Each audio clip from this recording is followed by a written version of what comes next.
अस्सलाम वालेकुम। उम्मीद है सब दोस्त ठीक ठाक होंगे, ज़बरदस्त होंगे। दोस्तों आज है हमारी फ्री GBOB कोर्स 2025 के मॉड्यूल 3 का लेक्चर नंबर 2, जिसमें हम सीखेंगे कि किस तरह से आपने बेटर अंदाज से कोल्ड ईमेल्स करनी है क्लाइंट्स को। आपने किस तरह की ईमेल पिचेस क्राफ्ट करनी है जो बेटर हैं, उनको पढ़ने पे मजबूर करें बल्कि एक्शन लेने पे मजबूर करें। आज से 1 साल पहले बहुत ज़्यादा टाइम लगता था कि हम किस तरह ईमेल लिखें, उसमें क्या चीज़ होनी चाहिए, क्या नहीं होनी चाहिए। लेकिन आज के लेक्चर में हम चैट GPT का इस्तेमाल करेंगे और वही ईमेल जो कि पहले 2, 3, 4 घंटे लगा के हम लिखते थे, वही हम चंद सेकंड के अंदर लिखवा लेंगे। तो चलिए चैट GPT इस्तेमाल करके देखते हैं आज कि कैसे हमने लिखे बगैर उससे काम करवा के अपनी ईमेल्स क्राफ्ट करनी है बेटर वाली और वो सेंड करनी है क्लाइंट्स को। आज का लेक्चर इसलिए भी इंपॉर्टेंट है क्योंकि आज के लेक्चर में आपको वो टेक्निक्स बताई जाएंगी जिनके थ्रू आप स्पैम को अवॉइड कर सकते हैं। क्योंकि हमारे स्टूडेंट्स का जो सबसे बड़ा मसला आ रहा था वो यही था कि मेल्स तो हम कर रहे हैं लेकिन वो उनके रिप्लाइज़ नहीं आ रहे। रिप्लाइज़ क्यों नहीं आ रहे? क्योंकि मेल स्पैम में जा रही हैं। तो स्पैम्स को आपने किस तरह अवॉइड करना है उसको इंशाल्लाह इस लेक्चर में देखेंगे हम। तो चलिए देखते हैं पूरा इसका वर्कफ्लो, जिसमें आपने ईमेल लिखने से लेकर भेजने तक पूरी कैसे केयर करनी है ताकि वो मेल उनके इनबॉक्स में पहुंचे और वो लोग पढ़ें और आपकी बात भी मानें। इससे पहले कि हम जो मेन हमारा आज का काम है कि ईमेल्स हमने किस तरह क्राफ्ट करनी है, उनको सेंड किस तरह करना है, सेंडने के लिए क्या चीज़ें होनी चाहिए या ईमेल सिग्नेचर कैसे बनाना है, हमने उस तरफ जाएँ उससे पहले एक बहुत ही इंपॉर्टेंट चीज़ है, वो ये है कि हमने स्पैम को कैसे अवॉइड करना है। जो सबसे ज़्यादा चैलेंजिंग चीज़ है आजकल के दौर में वो ये है कि जब हम ईमेल्स करते हैं तो हमारी ईमेल्स अक्सर स्पैम में जा रही होती हैं। तो उन स्पैम्स को हमने किस तरह अवॉइड करना है, ये बहुत इंपॉर्टेंट चीज़ है। क्योंकि हम मेल्स करते रहें लेकिन वो जो वेंडर है या जो क्लाइंट है उसके स्पैम बॉक्स में जाती रहें, उसके इनबॉक्स में ना जाएं तो रिप्लाई आने के चांसेस ना होने के बराबर होंगे। तो स्पैम्स को अवॉइड करने के लिए कुछ ऐसी चीज़ें हैं जो कि हमने लाजमी जिनका ख्याल रखना है। वो क्या चीज़ें हैं? उसमें सबसे पहले ये है कि आप कोशिश करें कि आपके पास जो ईमेल अकाउंट्स हैं वो मल्टीपल हों। अगर तो आप जीमेल अकाउंट यूज़ कर रहे हैं तो आपके पास कम से कम 5 जीमेल अकाउंट्स होने चाहिए। 5 या 6 जीमेल अकाउंट्स आपके पास होने चाहिए जो कि आपने वेंडर्स आउटरीच के लिए या क्लाइंट्स आउटरीच के लिए मुख्तस करने हैं। ये अकाउंट्स आप इजीली बना सकते हैं। अगर आप लैपटॉप से बना रहे हैं तो जो गूगल है वो डेफिनेटली जीमेल आपसे नंबर मांगेगा वेरिफिकेशन के लिए और नंबर आपको देना पड़ेगा। एक मोबाइल नंबर के ऊपर 5 ईमेल अकाउंट्स वेरीफाई हो जाते हैं नॉर्मली, इससे ज़्यादा नहीं होते। लेकिन अगर आपके पास एंड्रॉयड फ़ोन है, एंड्रॉयड फ़ोन के अंदर जीमेल की ऐप है और उस जीमेल की ऐप से आप अकाउंट जो है साइन अप करते हैं, न्यू अकाउंट वहाँ पे बनाते हैं, तो वहाँ पे नंबर आपसे नहीं मांगता। आप वहाँ पे बहुत ज़्यादा अकाउंट्स बना सकते हैं।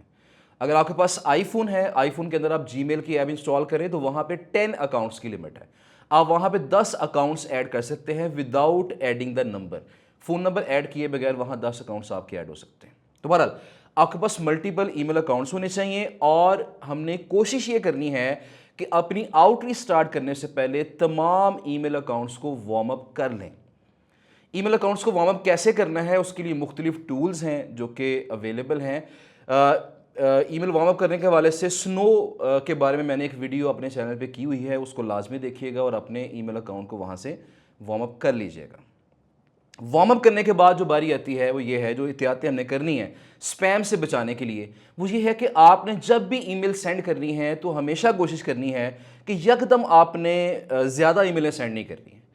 जो ईमेल्स की लिमिट है पर डे जो जीमेल हमें प्रोवाइड करता है वो 500 ईमेल्स पर डे है। हम एक जीमेल अकाउंट से 500 ईमेलें कर सकते हैं, लेकिन मसला ये है कि 500 ईमेलें हम तब कर सकते हैं जब 500 की 500 ईमेल्स अगले बंदों के इनबॉक्स में जाएं, वहाँ से कुछ रीड भी हों, मैक्सिमम वहाँ से रीड हों और मैक्सिमम के वहाँ से रिप्लाईज भी आएँ। लेकिन हमारी आउटरीच के केस में ऐसा नहीं होता, क्लाइंट्स में भी और वेंडर्स में ऐसा नहीं होता। जो रिस्पॉन्स रेट है क्लाइंट्स के केस में तो 1% होता है नॉर्मली। 100 मेलें करेंगे 1 का जवाब आएगा और वो भी शायद ना आए। शायद कभी कभार ऐसा होता है 500 मेल्स करके 2 का जवाब आता है। और वेंडर्स के केस में क्या होता है कि रिस्पॉन्स रेट थोड़ा बेटर होता है लेकिन इतना बेटर नहीं है कि वो स्पैम से हमें बचा सके। लिहाजा हमने जो एहतियात करनी है वो शुरू में हमने थोड़ी ईमेल से काम का आगाज़ करना है। यानी एक जीमेल आईडी से अगर फ़र्ज़ करें मैं आज 10 मेलें कर रहा हूँ तो मैंने इस पूरे वीक के अंदर मैंने 10 ईमेल्स करनी है। जब एक हफ्ता हो जाएगा मेरी 10 ईमेल्स डेली चली जाएंगी, वहाँ से कुछ रिस्पांस भी आना शुरू हो जाएंगे और रिप्लाईज भी जाना शुरू हो जाएंगे। उसके बाद हम नेक्स्ट वीक में ये तादाद 15 या 20 कर देंगे पर डे। फिर हम इसको 25 या 30 कर देंगे, 40 कर देंगे, 50 कर देंगे। तो जो मैक्सिमम लिमिट मैं रिकमेंड करता हूं एक जीमेल अकाउंट से वो 50 ईमेल्स पर डे है। जो हमें अलाउड है वो 500 है, लेकिन करनी हमने कितनी है? 50 करनी है। 50 से ऊपर हमने नहीं जाना। इसका मतलब ये हुआ कि अगर मेरे पास 5 ईमेल अकाउंट्स हैं, 5 जीमेल अकाउंट्स हैं, अगर मैं हर आईडी से शुरू में 10-10 मेलें करूं तो डेली बेसिस पे मैं 50 मेलें कर सकता हूं। और अगर सेकंड वीक की बात की जाए तो मैं 5 अकाउंटों से 100 मेलें कर लूंगा और आहिस्ता आहिस्ता मेरी जो पर डे सेंडिंग की लिमिट है वो इंक्रीज हो जाएगी। तो लिहाजा जब भी आपने मेल्स करनी है तो ग्रेजुअली इस तादाद को बढ़ाना है और साथ साथ आपने चेक करते रहना है, ईमेल ट्रैकर लगा के चेक कर लें कि हम जब मेलें कर रहे हैं वो मेलें डिलीवर भी हो रही हैं कि नहीं हो रही हैं। और डिलीवरेबिलिटी को मेक श्योर करने के लिए आपने जब भी ईमेलें सेंड करनी है, ईमेल्स को वेरीफाई लाजमी करना है। ईमेल वेरिफिकेशन टूल जो है वो काफ़ी ज़्यादा मार्केट में अवेलेबल है। हमारा जो अपना टूल है जिसके बारे में लेक्चर आपके साथ ऑलरेडी हो चुका है, जो वेंडर्स को फाइंड करने के लिए, आउटरीच करने के लिए बनाया गया है, उसके अंदर बिल्ट इन ईमेल वेरीफाई का फंक्शन मौजूद है। लिहाजा ये टेंशन आपकी खत्म हो जाती है। लेकिन अगर आप फर्ज करें वो टूल इस्तेमाल नहीं कर रहे तो मैन्युअली जब भी आपने मेल सेंड करनी है तो मैन्युअली उसको वेरीफाई लाजमी करना है। वेरीफाई किए बगैर, उसकी जो वैलिडिटी है वो चेक किए बगैर आपने उसको मेल को सेंड नहीं करना। जो थर्ड चीज़ है स्पैम्स को अवॉइड करने के लिए, वो हमारे पास ये थी कि हमने अपनी ईमेल जो करनी है, हमेशा जब भी हम फर्स्ट ईमेल करेंगे, चाहे क्लाइंट्स को करें चाहे वेंडर्स को करें, जब फर्स्ट ईमेल करेंगे आउटरीच के लिए वो बिल्कुल सिंपल होनी चाहिए। उसमें हमने ना तो लिंक्स ऐड करने हैं, यानी ना कोई शीट हमने अटैच करनी है, ना अपनी वेबसाइट का लिंक ऐड करना है, और उसके अंदर कोई इमेज भी अटैच नहीं करेंगे, कोई फाइल अटैच नहीं करेंगे, यानी हमने कोई भी चीज़ वहाँ पे अटैच नहीं करनी। क्योंकि रिसेंटली ये देखा गया है, क्योंकि हमारी जो अपनी वेबसाइट्स हैं वहाँ पे इंक्वायरीज आ रही होती हैं, और जब हम स्पैम बॉक्स चेक करते हैं ना तो वहाँ पे अक्सर क्या होता है कि स्पैम बॉक्स में मैक्सिमम मेलें वो होती हैं जिन्होंने कहीं ना कहीं कोई लिंक भेजा होता है, कोई ना कोई इमेज अटैच करके भेजा होता है, लिहाजा वो स्पैम में चली जाती है। तो यहाँ से रिजल्ट ये मिला कि जब भी आपने फर्स्ट ईमेल करनी है, आपने लिंक्स से, इमेजेस से और फाइल से आपने अवॉइड करना, ये चीज़ें आपने सेंड नहीं करनी है। हाँ, जब आपको पहला रिप्लाई आ जाएगा, जो पहला रिस्पांस आपको आ जाएगा, उसके बाद आप ये कर सकते हैं कि आप रिप्लाई में कोई लिंक शेयर करना है, कोई फाइल शेयर करनी है, कोई इमेज शेयर करना है, वो रिप्लाईज के अंदर आप कर सकते हैं, उसमें कोई मजाके की बात नहीं। लेकिन एक दफ़ा रिप्लाई का आना जो है वो ज़रूरी है। जो चौथी चीज़ है उसमें यह है कि आपने ईमेल जब करनी है तो आपकी ईमेल्स पर्सनलाइज्ड होनी चाहिए, यानी आप पर्सनलाइज होनी चाहिए और फ्रेंडली होनी चाहिए, फ्रेंडली टोन के अंदर होनी चाहिए। क्योंकि गूगल क्या करता है, वो आपकी ईमेल का जो कंटेंट है उसका पैटर्न पढ़ लेता है और पैटर्न से अंदाजा लगा लेता है कि क्या ये ईमेल स्पैमी ईमेल है या फिर ये वाकई एक किसी मकसद के लिए, किसी काम के लिए की जा रही है। तो जो ईमेल मार्केटिंग एक्सपर्ट्स हैं उनका कहना यह है कि जब आप ईमेल करते हैं, फर्स्ट ईमेल करते हैं क्लाइंट्स को या वेंडर्स को, आपकी टोन ऐसी होनी चाहिए कि उससे ये लगे कि आप अपने किसी फ्रेंड को या अपने किसी कोलीग को मेल कर रहे हैं। अब ये फ्रेंडली टोन या इस तरह का जो एक इंप्रेशन है वो कैसे आएगा? जब हम अगले बंदे को उसके नाम से पुकार के ईमेल्स करेंगे। तो लिहाजा अगर हमें किसी फ़र्ज़ करें किसी केस के अंदर हमें अगले बंदे का ईमेल का जो नेम है वो पता है, हम उसको नाम से पुकारेंगे। क्योंकि अक्सर ऐसा होता है ना, हम जब वेबसाइट से कॉन्टैक्ट निकालते हैं वहाँ लिखा होता है लेट्स सपोज farhan@designery.com, तो यहाँ से पता चल गया कि जो बंदा है उसका नाम फरहान है। तो हम उसको जब स्टार्ट करेंगे ईमेल तो क्या करेंगे, हाय या हेलो फरहान, उसके नाम से पुकारेंगे। फ़र्ज़ करिए हमें नाम नहीं पता तो फिर हम वहाँ पे मेंशन करेंगे, हम उस वेबसाइट का नाम मेंशन करेंगे, hello Edmund of designs valley, hello team of designs valley. तो यहाँ पे इस तरीके से हम मुखातिब करके हम ये मेल लिखेंगे। और इसमें एक चीज़ बड़ी इंपॉर्टेंट और भी है, जो लास्ट चीज़ है कि आपने कोशिश करनी है कि जब आप मेल्स करें तो आपका कंटेंट एक जैसा ना हो। इसीलिए आगे चल के मैं बताऊंगा आपको कि हमने जब भी सब्जेक्ट लाइन लिखनी है, हमने मेल का कंटेंट लिखना है, वहां पे हम जिस बंदे को मेल कर रहे हैं हमने उसका नाम, उस वेबसाइट का नाम लाजमी शामिल करना, ताकि कुछ ना कुछ डिफरेंस आ जाए मेल के अंदर। और इसके अलावा आज अगर मैंने 10 मेलें सेंड की हैं, मैं जब कल 10 मेलें सेंड करूंगा उसी आईडी से, तो मैं कोशिश करूंगा कंटेंट को थोड़ा सा चेंज कर लूँ। ये चेंज करना मुश्किल नहीं है, हम चैट जीपीटी से ही कंटेंट को क्रिएट करवाते हैं और चैट जीपीटी से कहेंगे इसको रीराइट कर दो, वो अल्फाज चेंज करके उसको रीराइट करेगा। आज 10 मेलें कुछ और गई हैं, कल 10 मेलें कुछ और जाएंगी, परसों 10 मेलें कुछ और जाएंगी। लिहाजा जब डेली बेसिस पे ये कंटेंट चेंज होगा तो दैट मीन्स कि हमारे स्पैम में, ईमेल्स के स्पैम में जाने के चांसेस क्या हो जाएंगे, वो काफ़ी कम हो जाएंगे इंशाल्लाह। तो दोस्तों आगे बढ़ने से पहले बता दूं कि ये GBB कोर्स हमारा इदारे में पेड भी दस्तियाब है, जहाँ पे आप हमारी ऐसी टीम जो इसी कोर्स से पैसे कमाती है उनकी एक्सपीरियंस के साथ आप सीख सकेंगे बिलमुशाफा या फिर ऑनलाइन जूम पे। आप चाहें तो हमारे इदारे में लाहौर में अल्लामा इकबाल टाउन में आके ये कोर्स कीजिए, या चाहें अपने घर से बैठे जूम पे ये कोर्स करें। अगर ये कोर्स आप करना चाहें तो फिर आप हमारे इदारे का ये व्हाट्सअप नंबर है, यहाँ पे रब्ता कीजिएगा, और ये हमारे इदारे का एड्रेस, उसकी वेबसाइट, उसकी बाकी चीज़ें हैं, ताकि आप हमारे इदारे से रब्ता कर सकें। जैसे ही आप इस पर व्हाट्सएप मैसेज ड्रॉप करेंगे, हमारी टीम इंशाल्लाह आपको मैसेज पे रिप्लाई करके गाइड कर देगी। तो चलिए देखते हैं बाकी के लेक्चर। स्पैम्स को कैसे अवॉइड करना ये तो हमने देख लिया। अब नेक्स्ट अगली चीज़ की तरफ चलते हैं, वो ये जी कि हमने जब ईमेल सेंड करनी है तो हमारा जो ईमेल सिग्नेचर है वो क्या होना चाहिए। ईमेल सिग्नेचर क्या होता है कि बाय डिफ़ॉल्ट हमारा एक टेम्पलेट हर ईमेल के नीचे सेट हो जाता है कि जब भी हम मेल सेंड करते हैं वो एक नीचे टेम्पलेट जा रहा होता है, उसे हम कहते हैं ये एक ईमेल सिग्नेचर है। ईमेल सिग्नेचर किस तरह सेटअप करना है और कैसा होना चाहिए, ज़रा उसकी तरफ चलते हैं, और उसके लिए स्क्रीन की तरफ जाना पड़ेगा। तो चलते हैं स्क्रीन की तरफ और देखते हैं कि ईमेल सिग्नेचर क्या है और किस तरह उसको हमने अपने अकाउंट के अंदर सेट करना है। तो आपके सामने ये मेरे पास जीमेल अकाउंट है। जीमेल अकाउंट के अंदर आपने एक काम करना है कि इसकी सेटिंग्स का बटन यहाँ बना हुआ है। आप यहाँ सेटिंग्स के बटन के ऊपर क्लिक करेंगे और सेटिंग्स पे क्लिक करने के बाद यहाँ क्लिक करेंगे सी ऑल सेटिंग्स, और सी ऑल सेटिंग्स के ऊपर जाने के बाद आप यहाँ पे जाएंगे। यहाँ पे जनरल का जो फर्स्ट ऑप्शन हमारे पास है वो ओपन है। अब यहाँ पे नीचे जाएंगे और नीचे जाने के बाद यहाँ आप देखिएगा कि हमारे पास एक ऑप्शन आई है सिग्नेचर। तो यहाँ सिग्नेचर की एक ऑप्शन है जहाँ उसने नीचे मेंशन भी किया है कि appended at the end of all outgoing messages, कि जब भी आप जो भी मेल आपकी जाएगी हर मेल के नीचे ये आपका सिग्नेचर जाएगा। अच्छा, आज से कुछ अर्सा पहले सिग्नेचर हम थोड़े से वर्सटाइल रखते थे, इमेजेस भी ऐड करते थे, लिंक्स भी ऐड करते थे, कंपनी का यूआरएल ऐड कर दिया, अपना लिंक्डइन प्रोफाइल, फेसबुक प्रोफाइल हमने ऐड कर दी, बड़ी अच्छी प्रैक्टिस थी। लेकिन चूंकि अब ऐसा हो रहा है कि जब हम ये कुछ लिंक्स ऐड करते हैं या इस तरह की चीज़ें ऐड करते हैं तो मेल के स्पैम में जाने के चांसेस थोड़े बढ़ जाते हैं। लिहाजा मैं ये रिकमेंड करता हूँ कि ईमेल सिग्नेचर के अंदर भी आप कोशिश करें कि लिंक्स को अवॉइड ही करें। तो बिल्कुल सादा सा आपने ईमेल सिग्नेचर रखना है। इस तरह आपके सामने यहाँ पे एक ईमेल सिग्नेचर बना हुआ है जहाँ पे फरहान बिलाल नाम आपका आ गया, नीचे आपका जो डेजिग्नेशन है वो आ गया, और साथ आपकी कंपनी आ गई। ये बड़ा सिंपल सा आपने रखा है। आपने इसको कलर्स भी ज़्यादा नहीं देने, और फ़ॉन्ट भी आप कोशिश करें फ़ॉन्ट स्टाइल या फ़ॉन्ट साइज़ को ज़्यादा उसको चेंज ना करें। तो यहाँ पे बड़ा सिंपल सा ईमेल सिग्नेचर है। अगर आप इसको ये करना चाहते हैं, अपने कोई नीचे लिंक्स ऐड करना चाहते हैं तो नीचे लिंक्स भी ऐड किए जा सकते हैं, लेकिन मैं रिकमेंड फिर वही करूँगा कि आपने वो ऐड ना करें, आप सिंपल सा रखें। अच्छा, यहाँ पे अब अक्सर स्टूडेंट्स ये पूछते हैं कि हमारी तो कंपनी नहीं है तो हम क्या यहाँ पे ऐड करें। तो यहाँ पे हम मेंशन कर सकते हैं फरहान बिलाल, और नीचे हम लिखते हैं कि फ्रीलांस ब्लॉगर आउटरीच मैनेजर या फ्रीलांस ब्लॉगर आउटरीच एक्सपर्ट। तो इस तरीके से हम अपना जो डेजिग्नेशन है वो उसको अपना तारुफ करवा सकते हैं वहाँ पे।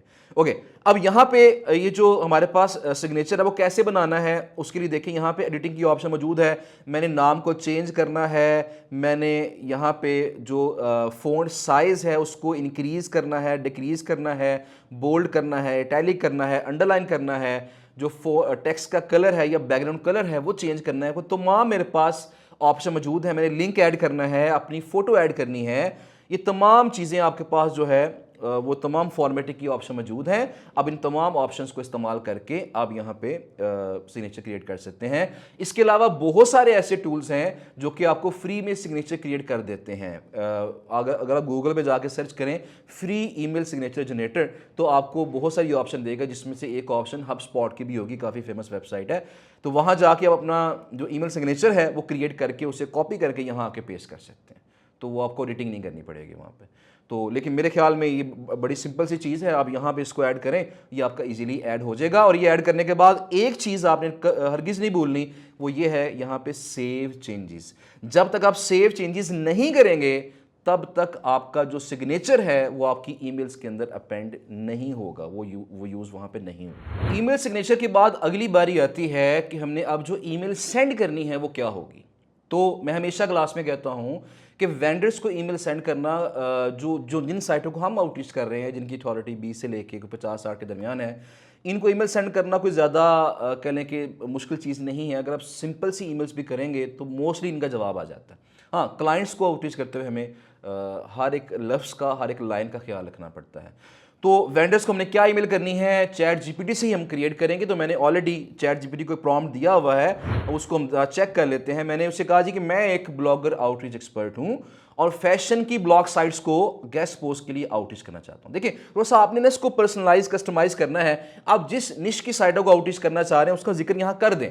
अगर आप हेल्थ की साइटों को आउटरीच करना चाह रहे हैं तो उसको बताएं कि मैं हेल्थ की साइटों को आउटरीच करना चाह रहा हूं। बहरहाल तो मैंने कहा जी कि फैशन की ब्लॉग साइट्स को आउटरीच को गेस्ट पोस्ट के लिए आउटरीच करना चाहता हूं। मुझे इंग्लिश में अच्छी सी और शॉर्ट ईमेल लिखकर दो जिसकी सब्जेक्ट लाइन में टारगेट ब्लॉग साइट का जिक्र हो, मतलब ब्लॉग साइट का नाम उसमें यूज करो सब्जेक्ट लाइन के अंदर, और उसके लिए अट्रैक्टिव ऑफर भी हो ताकि वो मेरी मेल को रीड करे। तो एक मैंने उससे थोड़ा सा गाइड कर दिया है। इस गाइड करने के बाद उसने मुझे जो रिस्पांस दिया है, ज़रा उसकी तरफ आ जाते हैं, तो उसने मुझे जो ईमेल लिख के दी है, उसने मुझे सब्जेक्ट लाइन दी है कि collaboration offer for fashion blog name. यहां पे आपने वेबसाइट का नाम मेंशन कर देना। वो किस तरह मेंशन करना मैं आगे चल के भी बताता हूं आपको।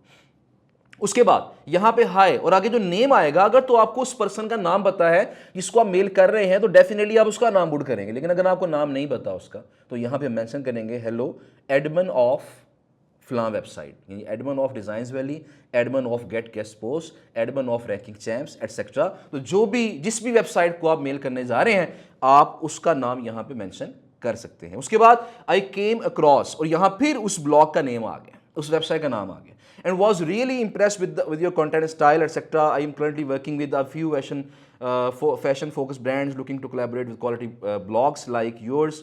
We would love to contribute a well written original article tailored to your audience etc. तो यहाँ पे देखिएगा उसमें हमने मेंशन कर दिया कि हम इसके लिए पे करने के लिए भी तैयार हैं। तो बिल्कुल सादा सी छोटी सी ईमेल हमारे पास यहाँ पे आ गई है, शॉर्ट सी टू द पॉइंट ईमेल है, और नीचे इसने हमें एक ईमेल सिग्नेचर भी मेंशन कर दिया है कि मैट नाम आ गया और नीचे क्या आ गया, ब्लॉगर आउटरीच एक्सपर्ट। नीचे कहता जी अगर आप लिंक ऐड करना चाहते हैं तो ये भी आप ऐड कर सकते हैं, जो कि मेरी तरफ से रिकमेंडेड फिलहाल नहीं है, इसको आपने ऐड नहीं करना।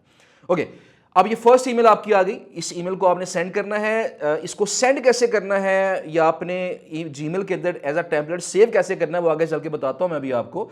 लेकिन उससे पहले हम देख लेते हैं नीचे इसने जो टिप्स दिए हैं हमें, सब्जेक्ट लाइन एग्जांपल, उसने एग्जांपल दे दी है, you can personalise each email by inserting the blog's name and owner's name. तो ये हमें पहले पता है कि follow up emails even shorter and polite, कि जो फॉलो अप करने हैं वो थोड़े और शॉर्टर और पोलाइट होने चाहिए। तो मैंने इसी से कह दिया कि मुझे ऐसे लोगों के लिए फॉलो अप ईमेल लिख के दो जिन्होंने मुझे रिप्लाई नहीं किया, मुझे 2 फॉलोअप लिख के दो। इसने कहा जी 2 फॉलोअप ये वाले हैं, पहला फॉलोअप आपने करना है 3 से 5 दिन के बाद और दूसरा फॉलोअप आपने करना है 5 से 7 दिन के बाद। और फॉलोअप के अंदर सब्जेक्ट लाइन हमारी चेंज हो जाएगी और अगले फॉलोअप में फिर चेंज हो जाएगी।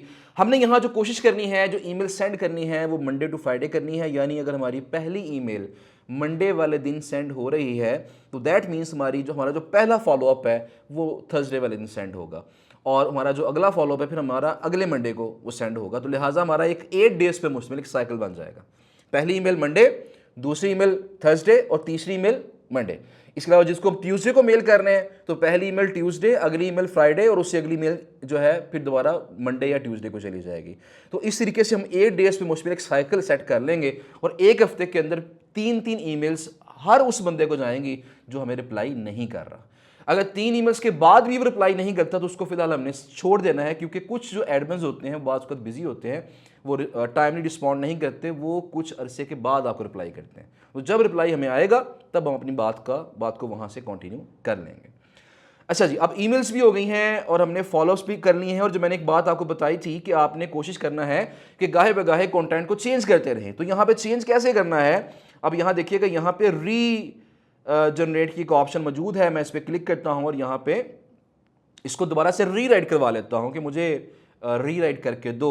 तो ये क्या करेगा, मुझे अभी कुछ देर में दोबारा से उसको रीराइट करके दे देगा, जिसमें सब्जेक्ट लाइन भी थोड़ी सी चेंज कर दिया उसने और उसने कंटेंट भी ईमेल का चेंज कर दिया है। तो कल मैंने पहली वाली मेल की थी, आज मैं ये वाली मेल करूँगा। और अगले आने वाले कल को मैं क्या करूँगा, मैं नई ईमेल जनरेट करके मैं वो सेंड करना शुरू करूँगा। इस तरीके से हमारी जो ईमेल्स का कंटेंट है वो डिफरेंट रहेगा और उससे हमारे स्पैम में जाने के चांसेस इंशाल्लाह काफ़ी कम होंगे, वो ना होने के बराबर होंगे। क्योंकि अगर स्पैम में ज़्यादा मेलें चली गई तो हमारा रिस्पॉन्स रेट 0 पे आ जाएगा, हमें रिप्लाई आना बंद हो सकता है। अच्छा जी, अब ईमेल तो जनरेट होगी, फॉलोअप्स भी जनरेट होगी। अब अगला सवाल ये है कि इनको हमने अपने जीमेल के अंदर टेम्पलेट्स के अंदर किस तरह सेव करना है। तो ज़रा चलते हैं उसकी तरफ और देखते हैं कि टेम्पलेट किस तरह सेव किए जाते हैं। तो हमारा जो जीमेल है, जीमेल के अंदर आपने वही काम करना है। जीमेल के अंदर आपने सेटिंग्स में जाना है। जिस तरह हमने टेम्पलेट्स को उसमें सिग्नेचर को सेव करने के लिए हम सेटिंग्स में गए थे, हम सेटिंग में जाएंगे और सेटिंग में पहले हम जनरल में गए थे। अब हम सबसे लास्ट वाली, बल्कि थर्ड लास्ट वाली ऑप्शन है एडवांस्ड। हम यहाँ पे एडवांस्ड के अंदर जाएंगे। एडवांस में जाके यहाँ देखिएगा कि टेम्पलेट्स की एक ऑप्शन आ रही है। ये बाय डिफ़ॉल्ट जब आप नया जीमेल अकाउंट बनाते हैं ये बाय डिफ़ॉल्ट डिसेबल हुई होती है। तो सबसे ज़रूरी चीज़ ये है कि आपने सबसे पहले आपने इसको एनेबल करना है और एनेबल करने के बाद आपने सेव चेंजेस करना नहीं भूलना। एनेबल करेंगे और उसके बाद यहाँ पे चेंजेस को सेव करेंगे। उसके बाद ये आपका जो टेम्पलेट है वो आपके पास ऑप्शन, जो मेन आपका जो ईमेल सेंड करने वाली ऑप्शन है वहाँ पे टेम्पलेट की ऑप्शन नज़र आना स्टार्ट हो जाए। टेम्पलेट्स को एडवांस सेटिंग में एनेबल करने के बाद आपने जाना है यहाँ पे कंपोज वाली ऑप्शन के अंदर। आपने यहाँ कंपोज पे क्लिक करना है और क्लिक करने के बाद मैं थोड़ा सा इसे जूम कर लेता हूँ। तो यहाँ पे इसको हम जब यहाँ देखेंगे तो यहाँ देखिएगा इसमें लास्ट में 3 डॉट्स मौजूद हैं जहाँ पे ऑप्शन आ रही है, यहाँ पे मोर ऑप्शंस लिखा हुआ है। आपने इन 3 डॉट्स के ऊपर क्लिक करना है और क्लिक करने के बाद यहाँ देखिएगा अब हमारे पास यहाँ पे टेम्पलेट्स की ऑप्शन मौजूद है। ये वैसे नहीं होती है, अब यहाँ हमारे पास ऑप्शन मौजूद है।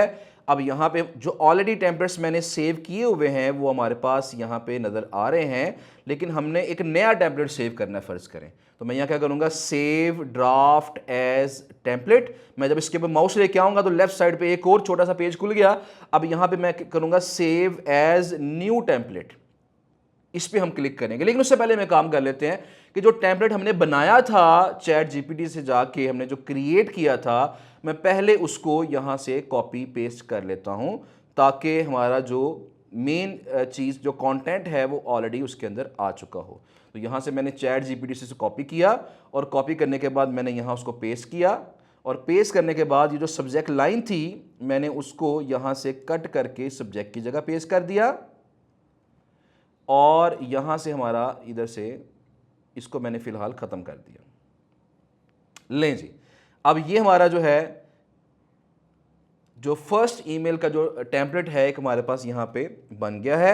अब यहाँ पे हम 3 डॉट्स पे क्लिक करेंगे। क्लिक करने के बाद टेम्पलेट्स की ऑप्शन में जाएंगे और वहाँ जाके हम यहाँ पे सेव ड्राफ्ट एज टेम्पलेट की ऑप्शन में जाएंगे और यहाँ पे इसके बाद हम चले जाएंगे सेव एज न्यू टेम्पलेट और यहाँ पे जब हम क्लिक करेंगे तो ये हमारा जो टेम्पलेट है वो सेव होगा। लेकिन उससे पहले हमसे पूछ रहा है कि आपने किस नाम से सेव करना है। तो मैं नॉर्मली ये करता हूँ, इसको सब्जेक्ट लाइन के नाम से ही सेव कर लेता हूँ कि जो हमारी मेन सब्जेक्ट लाइन है, जो पहली मेल हम कर रहे हैं उसी नाम से इसको मैं सेव कर लेता हूँ। मैंने इसे कर दिया जी सेव। तो ये सेव करने के बाद हमने फॉलोअप्स को भी सेव कर लेना। इसी तरह से हम सेव करेंगे, 3 डॉट्स पे क्लिक करेंगे, यहाँ अपनी जो फॉलोअप वाली ईमेल है वो यहाँ पे राइट कर लेंगे या कॉपी पेस्ट कर लेंगे, सब्जेक्ट लाइन भी कॉपी पेस्ट कर लेंगे, फिर दोबारा यहाँ जाएंगे और यहाँ पे उसको सेव कर लेंगे और उसका नाम हम रख देंगे first follow up to those who didn't reply. इस तरह हम सेकंड फॉलोअप भी यहाँ सेव कर लेंगे। हमारे 3 टेम्पलेट्स वेंडर के लिहाज से सेव हो जाएंगे। फर्स्ट टेम्पलेट के अंदर हमने फर्स्ट ईमेल करनी है, फिर फर्स्ट फॉलोअप है, फिर आगे हमारा सेकंड फॉलोअप है। तीनों टेम्पलेट्स यहाँ सेव करने के बाद अब अगर मैं चेक करना चाहता हूँ कि क्या मेरा जो टेम्पलेट है वो सेव हो चुका है कि नहीं हुआ, मैं यहाँ पे कंपोज में जाऊँगा और कंपोज में जाके मैं यहाँ पे इसको 3 डॉट्स पे क्लिक करूँगा और 3 डॉट्स पे क्लिक करने के बाद मैं यहाँ पे आऊँगा टेम्पलेट्स के अंदर और यहाँ आने के बाद यहाँ देखिएगा हमारे पास कोलैबोरेशन अपॉर्चुनिटी वाला जो एक मेरे पास जो सब्जेक्ट लाइन थी सबसे ऊपर वो मौजूद है। मैं इस पर क्लिक करता हूँ और जब इस पर क्लिक करूँगा तो वो जो ईमेल थी वो लिखी लिखाई मेरे पास एज इट इज़ यहाँ पे आ जाएगी। टेम्पलेट सेव करने के बाद अब बारी आती है कि हमने अब सेंडिंग कैसे करनी है। तो वही बात, हमने कंपोज पे क्लिक करना है। ये हमारा टेम्पलेट ओपन हो चुका है, नीचे हमारा सिग्नेचर भी मौजूद है। अब करेंगे हम क्या, यहाँ पे रिसेपिएंट्स की जगह हम यहाँ पे वो ईमेल डालेंगे जिसको हमने ईमेल सेंड करनी है। जिस तरह फ़र्ज़ करें मैं यहाँ पे ईमेल सेंड करता हूँ, यहाँ पे info@ designsvalley.com।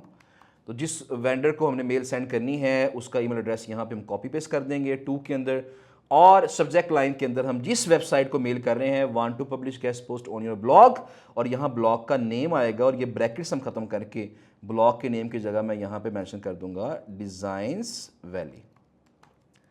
ठीक है जी। अब यहाँ मैं .com नहीं लगाऊंगा, .com लगाने से ये एक लिंक बन जाएगा इसका, और लिंक बनने से क्या होगा, ईमेल के स्पैम में जाने के चांसेस पैदा हो जाएंगे। लिहाजा मैं यहाँ पे जस्ट डिज़ाइंस वैली लिखूंगा, .com नहीं लिखूंगा। इसी तरह यहाँ पे हेलो या हाय यहाँ लिखा हुआ है, वहाँ पे भी मैं मेंशन कर सकता हूँ हेलो या हाय एडमिन ऑफ डिज़ाइंस वैली। इस तरीके से हम उसको पुकार के उसको मेल करेंगे। देखिए यहाँ नीचे भी we are impress with the content on your blog website, और यहाँ पे हमारे पास यहाँ पे इधर आ गया हमारे पास, और यहाँ भी हम क्या करेंगे डिज़ाइंस वैली। जिस वेबसाइट को मेल कर रहे हैं उसका नाम यहाँ पे मेंशन कर देंगे, जिस वेबसाइट को मेल। आपने ये नहीं करना है इस मेल को फॉलो करते हुए आप हर मेल के अंदर डिज़ाइन वैली डाल दें, तो ऐसा नहीं है। आपने जिस एडमिन को मेल करनी है, जिस वेबसाइट को मेल करनी है, उसी का नाम यहाँ पे आएगा डेफिनेटली। ओके जी, अब ये हमारा हो गया, हमने कंटेंट यहाँ पे लिख लिया। अच्छा, यहाँ पे एक बड़ी इंपॉर्टेंट चीज़ ये है कि जब हम यहाँ पे टू में एक ईमेल आईडी डालते हैं, चले इसको तो मेल चलेगी। अब इशू क्या होता है बाज़ औक़ात कि हमें एक वेबसाइट के मल्टीपल ईमेल एड्रेसेस मिल जाते हैं, स्पेशली जब हम कोई एक्सटेंशन यूज़ करते हैं ईमेल्स फाइंड करने वाली, तो हमें कुछ 4-5 ईमेल अकाउंट दे देता है। तो फिर हम डिसाइड करते हैं कि हमने किसको ईमेल सेंड करनी है। तो मैं नॉर्मली क्या करता हूँ, जो मेरी प्रैक्टिस है, जो मैं टीम को गाइड करता हूँ, वो क्या है, हम ये करते हैं कि अगर फ़र्ज़ करें 10 ईमेल अकाउंट हमारे पास आ गए हैं किसी वेबसाइट के, और मैं चाहता हूँ कि मैंने अब मेल करनी है, मैं उसमें से चेक करता हूँ कि मुझे किस को मेल करनी चाहिए। जो रेलेवेंट पर्सन है वो कौन हो सकता है, वो एडमिन हो सकता है, वो एडिटर हो सकता है, वो राइटर हो सकता है, वो एडवर्टाइज़र हो सकता है। तो अगर ईमेल के अंदर कोई इस तरह की कोई हमारे कोई निशानी मिल रही है कि advertise@design-valley.com, publish@design-valley.com, अगर कोई ऐसी हमारे पास हमें निशानी मिल रही है तो हम उन ईमेल एड्रेसेस को फोकस करेंगे। वरना हम ये करते हैं कि एक ईमेल एड्रेस को हम क्या करेंगे, टू में ऐड करेंगे, और यहाँ देखिएगा हमारे पास यहाँ पे सीसी की ऑप्शन है। एक ईमेल आईडी को हमने टू में ऐड कर दिया, बाकियों को हम ऐड करेंगे सीसी में। 2, 3, 4 आईडी जो भी होंगी वो सारी हम ऐड कर देंगे। फर्ज करें यहाँ पे है contact@designsvalley.com, तो यहाँ पे मैं इसको ऐड कर दूंगा। यहाँ पे मैंने इसको ऐड कर दिया। अब ये सीसी में हमारे पास जो है ना ये ऐड हो गई है। इसके अलावा और भी ऐड कर दी, 2-3 मैंने और ऐड कर दी। तो हमने कोशिश करना है कि 2-3 से ज़्यादा को 3-4 मैक्सिमम ऐड कर लें, या हद 5 ऐड कर लें, इससे ज़्यादा ऐड ना करें। लिहाजा इससे होगा क्या, टू वाले को भी मेल जाएगी, और सीसी का मतलब है कार्बन कॉपी। तो जितने लोगों को हम सीसी में ऐड करेंगे उन सब लोगों को भी मेल जाएगी। लिहाजा ये सबको मेल चलेगी। इन सब में से जो बंदा रेलेवेंट होगा, जो हमारी इंक्वायरी को रिस्पॉन्ड करने वाला होगा, वो हमें रिस्पॉन्ड कर देगा। और जिस बंदे का रिप्लाई हमें आएगा जिस आईडी से, उस आईडी को हम अपनी शीट में जाके नोट कर लेंगे कि लो जी इस वेबसाइट का ये बंदा है, ये ईमेल आईडी है जो कि हमारे साथ कम्युनिकेट कर रही है, और फ्यूचर में हमने जस्ट इसी को आगे इससे रब्ता करना। सीसी में हम एक काम और भी कर सकते हैं कि मैं जो रिकमेंड करता हूँ स्टूडेंट्स को, क्योंकि अक्सर ऐसा होता है कि हम एक आईडी से आउटरीच कर रहे होते हैं और कुछ अर्से के बाद वो आईडी हमारी ब्लॉक हो जाती है, और जब आईडी ब्लॉक होती है तो हमारी सारी डील्स चुके उस आईडी में होती हैं, तो वो सारी डील्स हमारी लॉस होने का खतरा पैदा हो जाता है। तो बैकअप के लिए मैं हमेशा एक चीज़ कहता हूँ कि जब आप ईमेल्स कर रहे हों वेंडर्स को, तो आप कोशिश किया करें कि आप सीसी के अंदर अपनी भी एक ईमेल आईडी डाल दें, और वो ईमेल आईडी ऐसी हो कि जिससे आप आउटरीच नहीं कर रहे किसी को, वो जस्ट हमने फिक्स कर दी है एक ईमेल आईडी कि हमने उसको सीसी में ही ऐड करना है। उससे क्या होगा कि जब ईमेल वेंडर्स को जाएगी तो हमारी उस सीसी वाली ईमेल आईडी पे वो मेल जा रही होगी, और तमाम जो कन्वर्सेशन हो रही होगी वो सारी की सारी वो उस सीसी वाली मेल के अंदर भी नज़र आएगी। तो खुदा ना खास्ता जिस आईडी से आप आउटरीच कर रहे थे वो कभी भी ब्लॉक हो जाती है, तो जिस ईमेल आईडी को आपने सीसी में ऐड किया हुआ है आप उसको ओपन करके और एडमिन को याद करवा सकते हैं कि ये मैंने आपसे डील की थी, ये हमारी चैट है, तो लिहाजा हम डील को यहीं से कंटिन्यू करेंगे आगे से। तो इस तरीके से हमारा वो जो डील्स हैं वो ज़ाया होने के चांसेस ख़त्म हो सकते हैं। तो ये टू में और सीसी में ईमेल अकाउंट ऐड करने के बाद आपने जस्ट सेंड का बटन दबाना और ये ईमेल आपकी सेंड हो जाएगी। ईमेल सेंड होगी, आप 50-100 लोगों को सेंड करेंगे, कुछ के आगे आपको रिप्लाईज आएंगे। अब जो अगला काम स्टार्ट होता है वो बार्गेनिंग का है। बार्गेनिंग की जब बात आती है तो मैं अक्सर क्लास में बताता हूँ कि हम पहले क्या करते थे कि बार्गेनिंग को बहुत ज़्यादा हम लंबा लेके चल रहे होते थे, लेकिन आजकल ये है कि चूंकि एडवंस को सैकड़ों हज़ारों मेलें जा रही होती हैं डेली बेसिस पे, लोग उन्हें आउटरीच कर रहे होते हैं, वो थोड़े से ना कह लें कि तंग आ जाते हैं। जब हर बंदा बार्गेनिंग करेगा तो वो थोड़ा तंग आ जाते हैं। लिहाजा अब ये प्रैक्टिस है कि हमने कुछ ज़्यादा एडवंस को फिलहाल तंग नहीं करना। उसकी वजह क्या है कि हमारे पास अभी फिलहाल कोई ऑर्डर नहीं है, हमारे पास फिलहाल क्लाइंट्स नहीं है। तो अगर मेरे पास क्लाइंट हो, मेरे पास आर्टिकल हो, मैं फिर उसे कहूँगा लो जी ये मेरा आर्टिकल है, इतने में पब्लिश कर दो, फिर अगला बंदा बात भी जल्दी मान लेता है और सुन लेता है। लेकिन अभी चूंकि हम जस्ट आउटरीच करके अपने पास डाटा सेव कर रहे हैं, लिहाजा अभी हमने ज़्यादा तंग नहीं करना एडवंस को। तो हम क्या करेंगे, उन्हें मेल करेंगे। फ़र्ज़ करें आगे से मुझे रिप्लाई आ गया और रिप्लाई उसने कहा जी कि मेरी वेबसाइट की जो प्राइस है गेस्ट पोस्ट की वो $100 है। आप उसे कहेंगे, आपने जस्ट ये नहीं कहना कि मुझे मेरा बजट $20 है, मुझसे $20 ले लो या पब्लिश कर दो एटसेट्रा। आप प्रोफेशनल तरीके से उसे बताएंगे कि मैं एक फ्रीलांसर हूँ, मेरे पास मल्टीपल क्लाइंट्स होते हैं, फिल वक्त मेरे पास जो क्लाइंट मौजूद है या मेरे पास जो क्लाइंट मेरे साथ जो काम कर रहे हैं उनका जो एस्टिमेटेड बजट है वो $20 है। तो इस तरीके से थोड़ी तमहीद बांध के उसे बताएं प्रोफेशनल तरीके से, और चाहे ये ईमेल चैट जीपीटी से ही लिखवा लें इस तरह की, और लिखवा के उसको मेल करें। और अगर उसे $20 कहेंगे, अब क्या होगा, वो आगे से आपको बताएगा कि नहीं मेरा जो प्राइस है वो फिक्स्ड है, या वो कहेगा नहीं जी 20 नहीं, आप 50 कर लें, 40 कर लें, 60 कर लें। वो फिर जो भी आगे रिस्पॉन्ड करेगा उस लिहाज से उसे हम आगे डील करेंगे। और उसमें हम उसे प्राइस कम करवाने के लिए उसे कह सकते हैं कि चूंकि मैं एक फ्रीलांसर हूँ, मेरे पास मल्टीपल क्लाइंट्स हैं, तो मैं आपको वीकली बेसिस पे या मंथली बेसिस पे मैं आपको मल्टीपल ऑर्डर्स प्रोवाइड कर सकता हूँ, और अगर आप प्राइस कम करेंगे तो जितनी प्राइस कम होगी उतने ही मैं आपको ऑर्डर ज़्यादा प्रोवाइड करूँगा। इसी तरह उसे आप मेंशन कर सकते हैं कि मैं चूंकि एक प्रोफेशनल ब्लॉगर भी हूं, मैं आउटरीच एक्सपर्ट भी हूं, काफ़ी अच्छे से काम कर रहा हूं, मुझे कंटेंट की क्वालिटी का भी आइडिया है, लिहाजा मैं जो कंटेंट प्रोवाइड करूंगा वो बहुत ही ज़बरदस्त होगा और वो आपकी वेबसाइट के अंदर वैल्यू पुट करेगा। तो कंटेंट की क्वालिटी की बेस पे, बल्क ऑर्डर्स की बेस पे हम क्या कर सकते हैं, उसको रेट कम करवाने की कोशिश कर सकते हैं। लेकिन हम 1, 2, 3 उसके साथ ये बार्गेनिंग की ईमेल्स करेंगे। अगर फ़र्ज़ करें वो प्राइस कम कर लेता है तो बड़ी अच्छी बात है, अगर नहीं कम करता तो हमने उसे जहाँ पे वो कह रहा है, जिस प्राइस पे वो कह रहा है, उससे हमने कहना जी ठीक है, अगर आप प्राइस कम नहीं करना चाह रहे, हम इसको अपने पास नोट कर लेते हैं, जैसे और क्लाइंट से डिस्कस करते हैं। अगर क्लाइंट हमारा एग्री करता है तो हम आगे प्रोसीड करेंगे। तो इस तरीके से आपने बात को वाइंड अप कर देना है। और अगर आपकी डील फ़र्ज़ करें आपकी मतलूबा प्राइस पे हो जाती है, जो आप $20 कह रहे थे वो उसी पे मान गया है, तो अब उसे आप कहेंगे ठीक है जी हमारी डील इतने में हो गई है। और आपने उसके बाद, ये जब डील आपकी हो जाएगी उसके बाद आपने उससे कुछ क्वेश्चंस लाजमी पूछने हैं, और उन क्वेश्चन के बाद आपने उससे ये भी आखिरी मेल में कहना है कि हमारी इतने में डील हो गई है, और अगर आपकी फ्यूचर में कभी भी प्राइसिंग चेंज होती है तो आपने हमें इन्फॉर्म लाजमी करना है, ताकि हम अपने डेटाबेस के अंदर आपकी प्राइसेस को, आपके जो रेट्स हैं उनको अपडेट कर लें। ठीक है जी। अब यहाँ पे चूँकि होता ऐसा है कि आज हमने डील की है, क्लाइंट हमें 6 माह के बाद मिला है इस साइट का, तो 6 माह के बाद प्राइस में थोड़ी सी ऊंची नीच हो सकती है। तो लिहाजा अगर तो उसने हमें इन्फॉर्म किया होगा, हम उसको अपनी शीट में चेंज कर लेंगे प्राइस को। अगर इन्फॉर्म नहीं किया होगा तो फिर उसे हम कहेंगे कि आप ऐसा करें कि चूँकि हमारी प्रीवियस डील इस प्राइस पे थी, तो आप इसी प्राइस में मेरा ऑर्डर लगाएं, और बाकी जो नेक्स्ट ऑर्डर्स होंगे वो मैं आपकी जो नई प्राइस होगी उसके अकॉर्डिंग मैं आपको दूंगा। अच्छा, अब जो मैंने क्वेश्चंस की बात की आपके सामने कि हमने कुछ क्वेश्चंस भी पूछने हैं, जो कि वो क्वेश्चंस हैं जो क्लाइंट हमसे पूछ सकता है। वो क्वेश्चन क्या है, ये आपके सामने अभी यहाँ पे वो क्वेश्चन मौजूद हैं। तो यहाँ पे देखें कुछ क्वेश्चन ऐसे होंगे जिनका आंसर आपको ऑलरेडी जो गाइडलाइंस, गेस्ट पोस्ट गाइडलाइंस वाला पेज होता है वेबसाइट के ऊपर, ब्लॉग के ऊपर, वहां से आपको मिल जाएगा। जिस तरह ये क्वेश्चन है कि how many do follow back links are allowed in one guest post, एक गेस्ट पोस्ट में कितने लिंक्स अलाउ होंगे। इसके अलावा स्पॉन्सर टैग वो जो एडमिन है वो लगाएगा या नहीं लगाएगा। इसके अलावा वर्ड लिमिट क्या होगी, पेमेंट मेथड क्या होगा, टैग क्या होगा, या सैम्पल पोस्ट क्या है। अक्सर इन सवालों के जवाबात जो गाइडलाइंस, गेस्ट पोस्ट गाइडलाइंस वाला जो पेज होता है वेबसाइट का, उसके अंदर ये जवाबात दिए गए होते हैं। आपने गाइडलाइंस वाला पेज देखना है, अगर तो जवाबात दिए गए हैं तो आपने वहीं से देख के उसको अपने पास महफूज कर लेना है शीट के अंदर। और जिस क्वेश्चन का आंसर नहीं होगा वो सवाल आपने उनसे पूछना है, क्योंकि ये सारे वो सवाल आते हैं जो क्लाइंट हमसे पूछ सकता है। क्लाइंट पूछ सकता है कि जनरल पोस्ट की प्राइस क्या है, क्लाइंट पूछ सकता है कि सीबीडी पोस्ट की प्राइस क्या है, क्लाइंट पूछ सकता है कि लिंक सेशन की प्राइस क्या है, क्लाइंट पूछ सकता है कि कितने लिंक अलाउ करोगे, क्लाइंट पूछ सकता है कि स्पॉन्सर टैग लगेगा कि नहीं लगेगा, क्लाइंट पूछ सकता है कि सैंपल पोस्ट क्या है आपकी, टैग क्या है, कितने देर में हमारा आर्टिकल पब्लिश होकर में मिल जाएगा।